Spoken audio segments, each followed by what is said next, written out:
Fossil hunting and collecting with Chris. Digging fossils, finding fossils. So look at this. Look what Gus just found. Oh, the Trilobite. Looks like both halves here. So ladies and gents, at long last we have done it. We are down at what's supposed to be the golden Trilobite layer.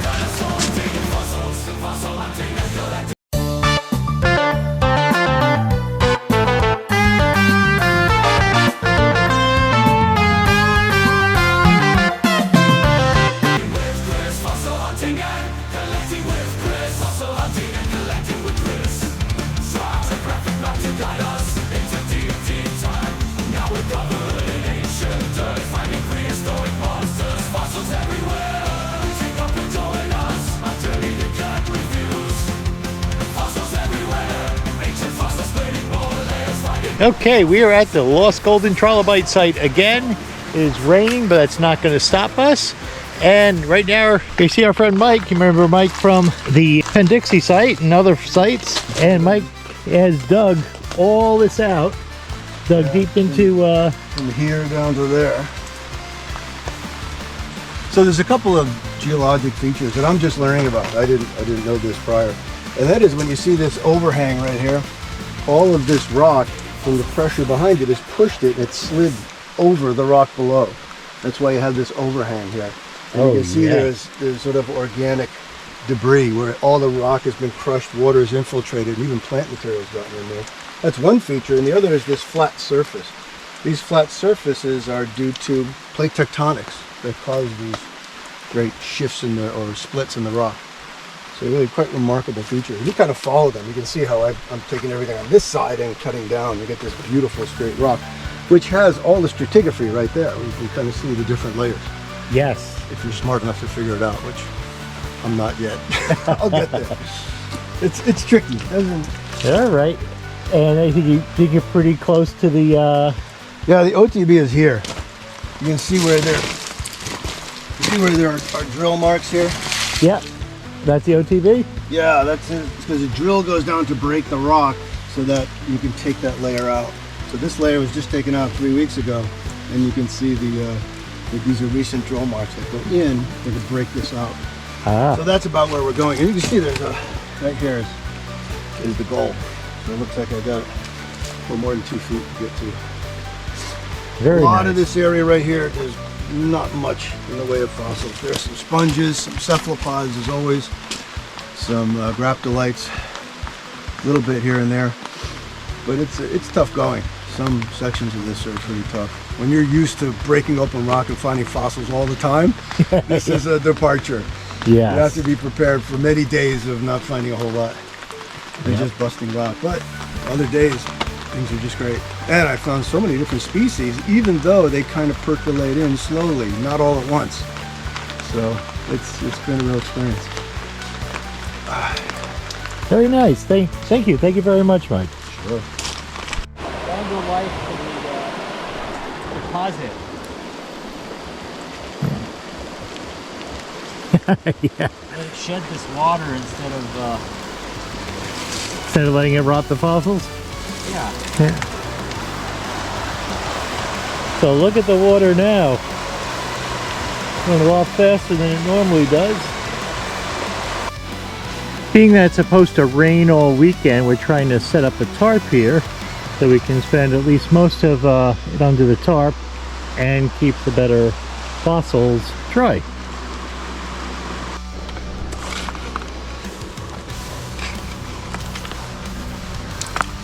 So we're trying to break through these couple of layers, but these few layers do have fossils, so we're looking at them as we go.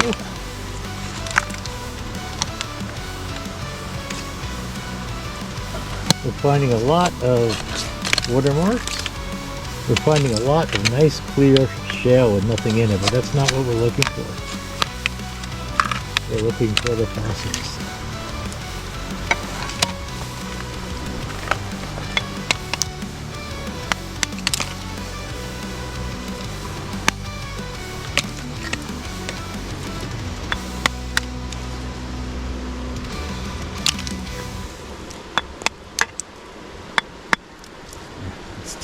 You have just the right amount of mud to be a hand model.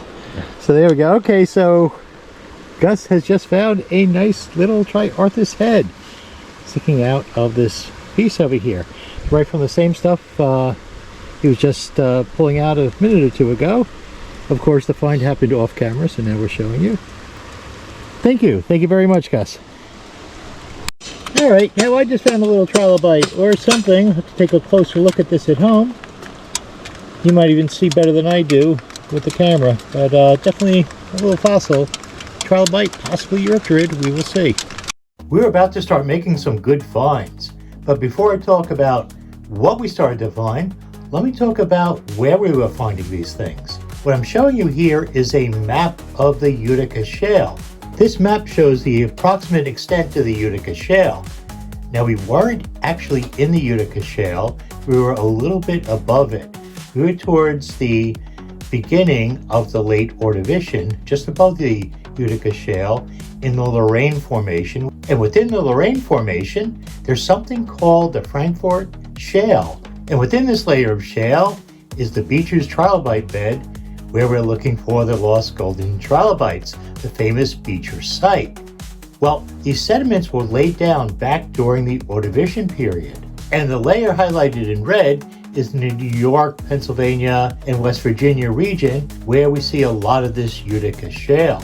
At the time, it was a shallow sea, which was just perfect for invertebrates. The shallow seas got plenty of sunlight for a healthy and dynamic ecosystem that allowed this life to live. Where we are looking, though, was actually a little bit deeper, mainly graptolites and the trilobites, so we think that this was deep sea sedimentation. Now, I'm calling this a shallow sea, but that was not always the case. There was plate tectonics going on, and the larger scale sea level was actually moving up and down. This movement up and down, which we call Wilson cycles after the first scientists to describe them, caused different types of sediments to settle out. When the sea levels were shallow, we get more limestones and dolomites and even sandstones, which occur much closer to the shore. When the sea level rose and we got deeper sediments, we tended to get much more fine stuff, the stuff that can settle out into the deeper waters. So we get more silt and fine clay, which form the shales where we find these creatures. So this tells us that these creatures, the trilobites, the graptolites, and the cephalopods, were living in deeper water, not where you'd find coral and brachiopods, but more where you'd find things that could live well in the dark depths of the ocean. Here's a larger view of what we think the ocean looked like at the time in the middle to late Ordovician. This is what we call a stratigraphic column. It shows the Ordovician, Silurian, and Devonian, different time periods, and the sediments that settled down. The oldest is on bottom because the new sediments continue to settle on top, and these sediments change over time. Those Wilson cycles that we saw causing sea level to rise and fall caused different things to make it to the ocean. Shallow seas, very close to the continent, you're going to get a lot of sand like you find at beaches. You might get some larger materials, or you might get limestone because you have corals and sun-loving creatures that live underwater but still need a lot of sunlight. During times when the water was deeper and the shores were further away because of the higher sea levels, only fine silts could be carried by the water all the way out to the deeper part of the ocean. So in the areas that were deep, we find the siltstones and rocks made from clay. So now when we look back in this column of rock, we see changes, and the changes represent levels of sea going up and down, different sediments being settled, and different environments for the creatures to live in.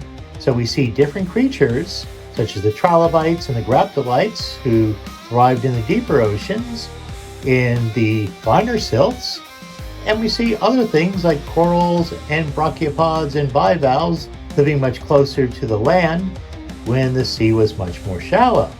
So if we look towards the beginning of the late Ordovician, we can see the two formations that we find now. The Utica Shale, which was mapped out for us, and the Lorraine shales, which are just above the Utica Shale in this area. So here's a map of the general area where we were working. The landowner doesn't want us to give out the precise location, and we have to respect that, whatever the landowner's wishes are. But if we look into this area, we can see the different types of Ordovician rocks. These bright yellow indicate different types of Ordovician rocks in the area. This key over here tells us what the different colors mean. We are looking for the OF. The OF, it appears in many places, but in order to potentially find a site with the Beecher's Trilobite bed, we have to look for some of the OF, or the Ordovician Frankfurt shales. Marcus and the paleontologist who he was working with put together a nice little set of stratigraphic columns which help to explain what's going on in the rock in the area. And as you might suspect, the stratigraphic column which is most helpful to us is the Beecher's Trilobite bed site find log. This is a log prepared that shows specifically what's going on in the different layers. We see a little bit of sandstone when it was a little bit more shallow. We have a lot of silt and mudstone when it got deeper. And what is particularly significant to us are the layers that contain pyrite. Pyrite is an iron sulfur compound, actually a mineral, iron sulfur mineral, which forms very often on low oxygen, low carbon, decaying things. So in the rare case where you have just the right chemistry, where you have iron and sulfur, you have low oxygen and low carbon, the creatures, when they die, instead of decomposing, fossilize, and a lot of their tissue attracts the sulfur and the iron, causing you to get this pyrite film over where the animal's organs used to be. So because it's very unusual but very good preservation, we can see the parts of the animals that are rarely preserved. So in the search for the lost golden trilobites, episodes 1 through 4, we actually were able to find some of these. In the first 2 episodes, we found some of the pyrite-coated trilobites that were in the layer at 80 centimeters. As we worked our way down further, we got to the next pyrite layer. We found some cephalopods, we found some graptolites, and other things that were also coated with some of this pyrite.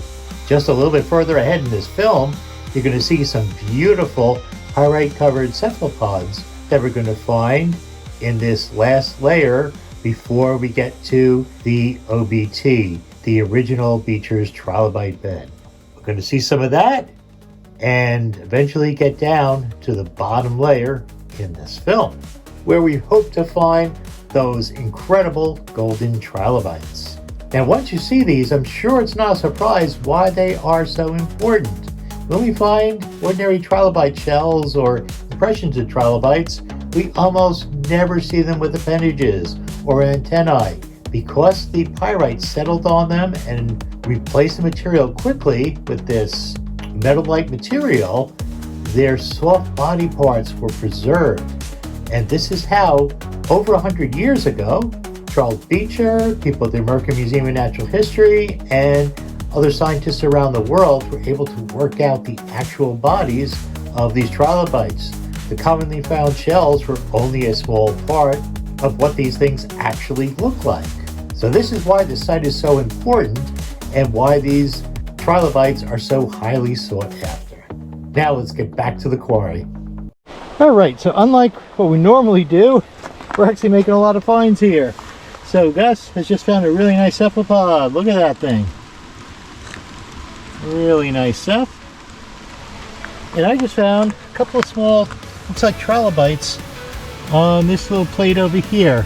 They're not complete, they're just little bits and pieces. Oh, there's a head right there. But it's enough to say we're getting to some good stuff. Starting to get into the good layers. So we're down to a layer that's supposed to have a lot of cryptoliths. This is a Ordovician trilobite. I wouldn't say a lot, it's supposed to have some at least. So this is going to be the unveiling. We finally got down to this layer. This is not the golden trilobite layer, or there could be some pyrite, but we'll see. But this is supposed to be some of the good stuff, so let's see what happens.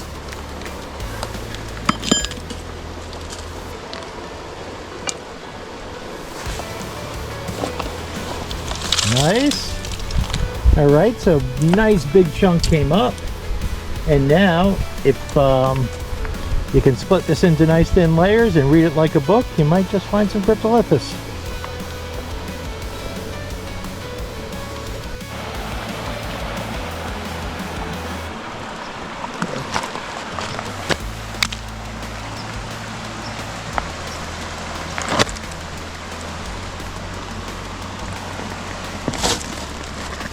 Well, it was a big rock. Yeah, so you see, this is the layer where you get the trace, you get some trace fossils, kind of like these drag marks. Like here. Like you see where something was dragged here? Yes. Oh, yeah. Some people think that's a crinoid trace fossil, with a crinoid like dragged along the sea bottom. See the counterpart over here. I had a nicer example of that last week. It's very clear. But that's you know, you see the lines. So we are fracking, not in a literal sense, but basically Gus is driving the pry bar straight down to try and loosen up this chunk, and he's causing the trapped gases to actually come through the cracks. And that is pretty much the same way fracking works. Except without a hammer. Yes, exactly. Yeah, it's mechanical devices rather than pressure. Yeah.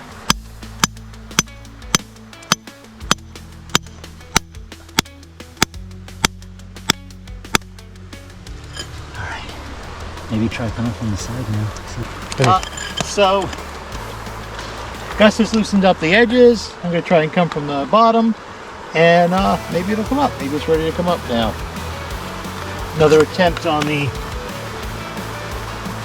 what should be the cryptoliths layer.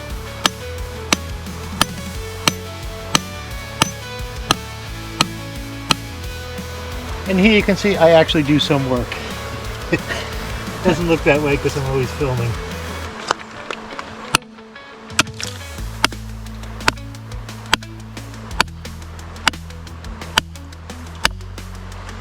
Alright, it's cracked underneath, but still attached in the back. Just put one to the right and left and let it sit there. Yeah. Oh yeah. Looking good? Just watermarks. This So a little bit on the side loosened up. And of course we always check everything to make sure there's nothing. It usually is. It's coming up like pieces of paper here. This is awesome. We're unlikely to miss anything when it's coming up this thin.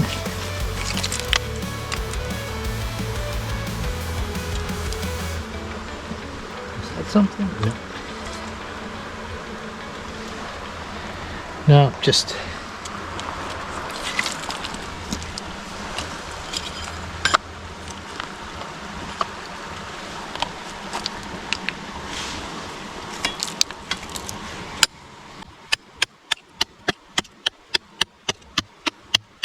right. This large piece getting ready to come out now. Let me get from the other side. Yeah, go ahead.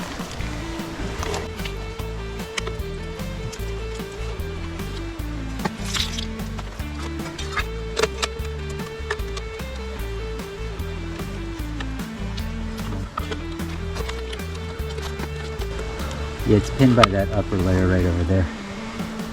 Yeah. Let me put the big chisel Okay. in.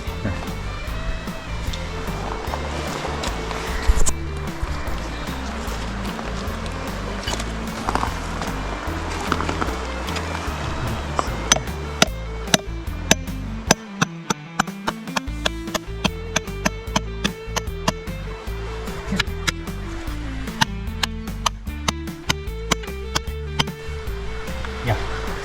So there's a crack here. See another pinch bar?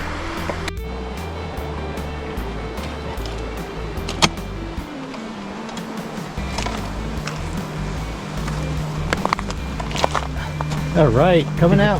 Pull these out a little.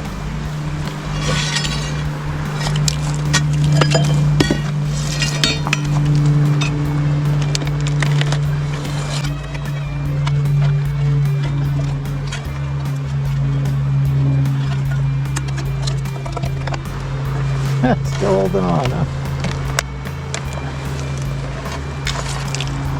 There.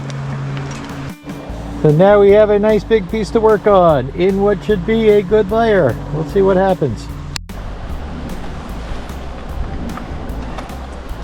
First check that. Oh, this over here is Graptolite. Graptolite. Graptolite. What about in the middle? Some pyritization smudge. I don't Smudge? know. I don't know what it is. Smudge, not a sponge? No, could be. It's not exposed enough. I would take it home and look at it under the scope. Okay. See if you see spicules. Alright, so I drove a couple chisels onto the next layer, and it looks like it's going to come up very easy. So we're going to film it again with the pinch bar.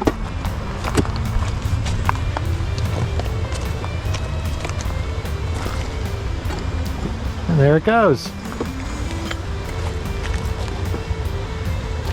One thing better than a pinch bar is 2 pinch bars.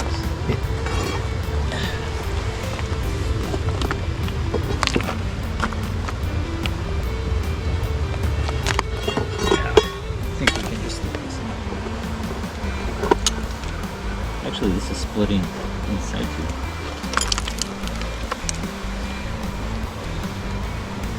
You want to split this? So as we're splitting this apart, next thing that we found, nice big cephalopod just pulled off of here.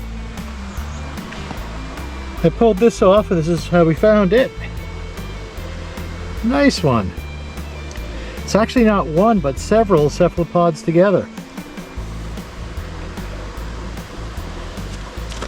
And there's still a lot to go on this layer.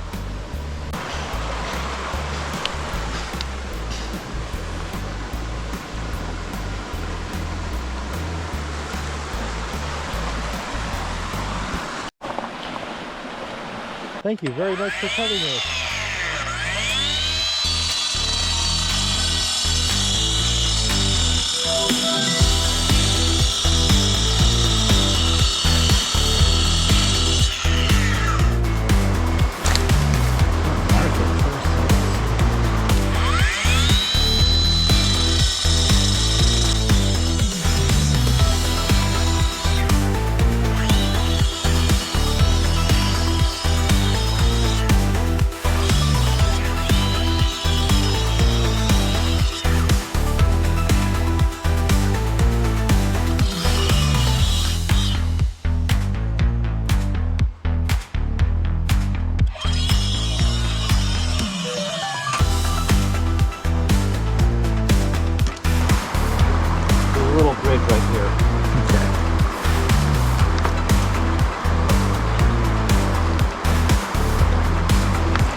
Thank you. Thank you so much, Gus.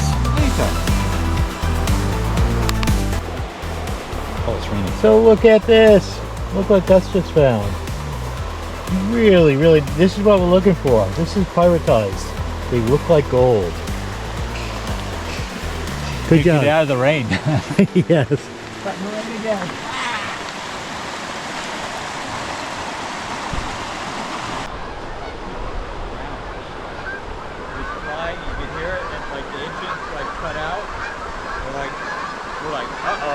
They're coming back. Thanks, birds. Thanks for letting me film you.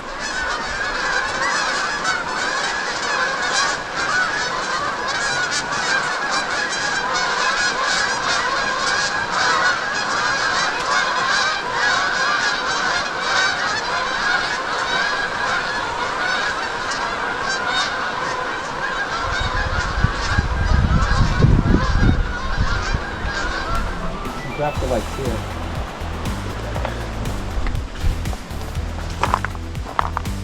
Oh yeah, Graptolite party. Yeah, a little pyritized too. Very nice. Okay, so we are getting close to the unveiling of another big layer. And yes, there are many of these. Yeah. So, just splitting some of the loose pieces up here. Found the Trilobite. Looks like both halves here. Very happy with this. Don't usually find this much of a trilobite, sadly. The rest of it is who knows where, because this was in just one of those layers that we had been pulling out earlier.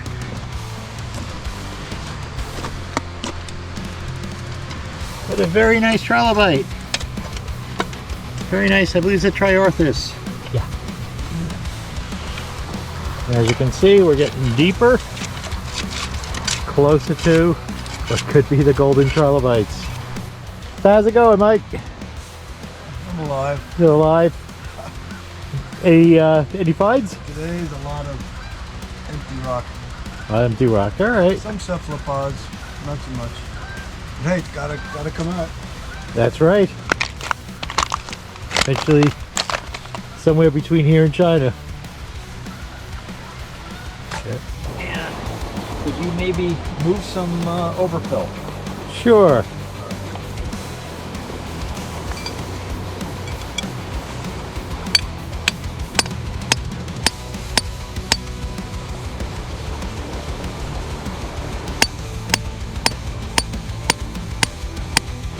And here it is, the OTB layer. The layer with the red there, marked out for us by the trilobites themselves. Just joking. Of course, Gus went ahead and dug down to this this edge here the last time he was here.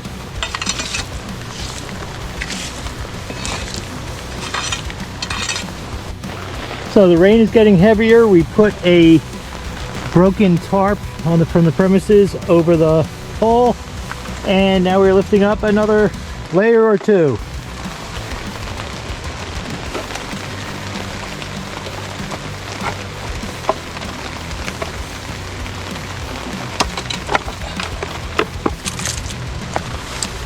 Ooh, I see a ceph. Yeah, big one. Yeah, Right in the middle. I think it's worth it. And I've got a cephalopod, so if you want that one.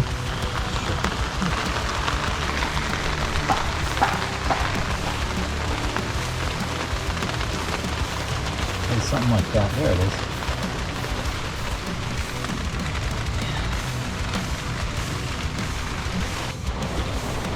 So ladies and gents, at long last we have done it.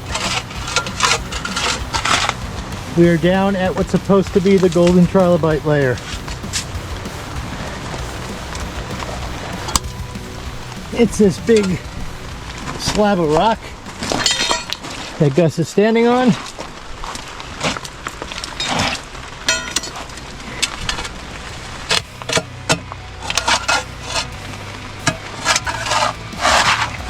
The object now is to try to get it out in not too many pieces.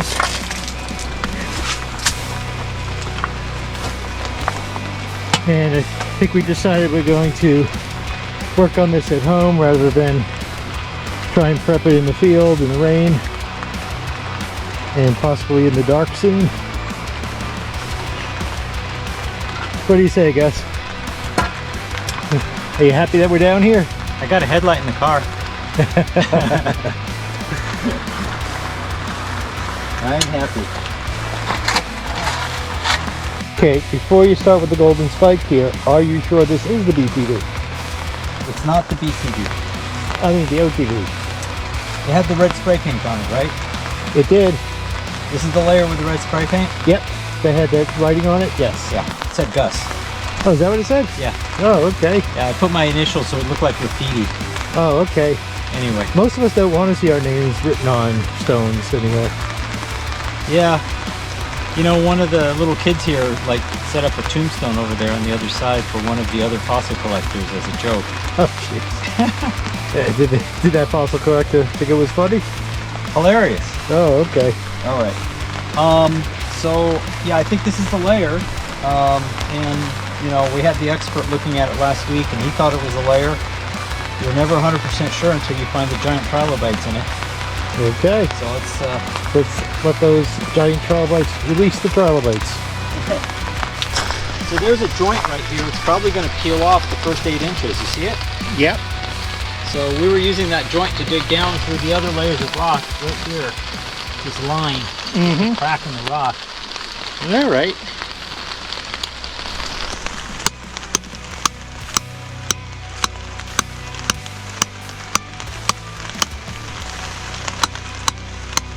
And I think you said that the front was going to be a little bit more Weathered. weathered, yes.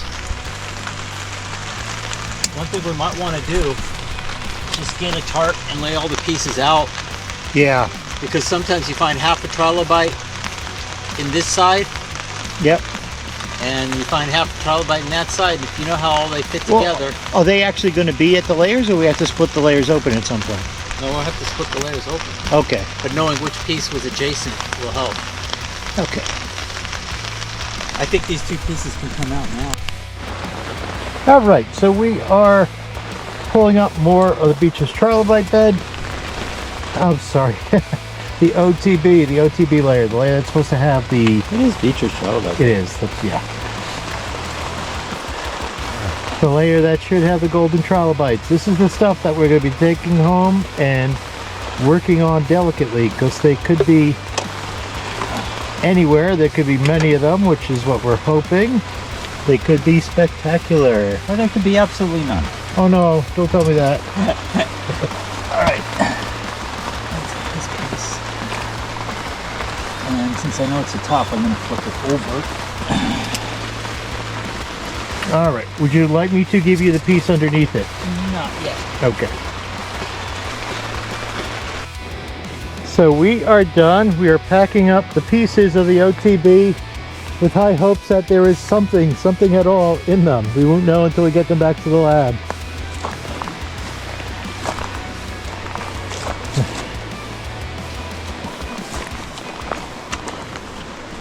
It's starting to get dark. We're ready to pack up.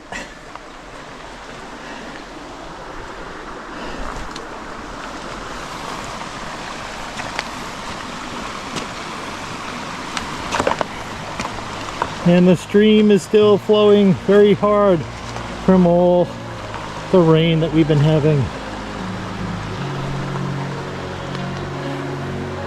Ladies and gents, we finally did it. We finally have a nice big slab of what's supposed to be the original Beecher's trilobite bed. It's going to take us some time to prepare this properly, so I'm not going to be showing the preparations at the end of this video. I'm going to have to make a separate video for this as we very carefully go through the material.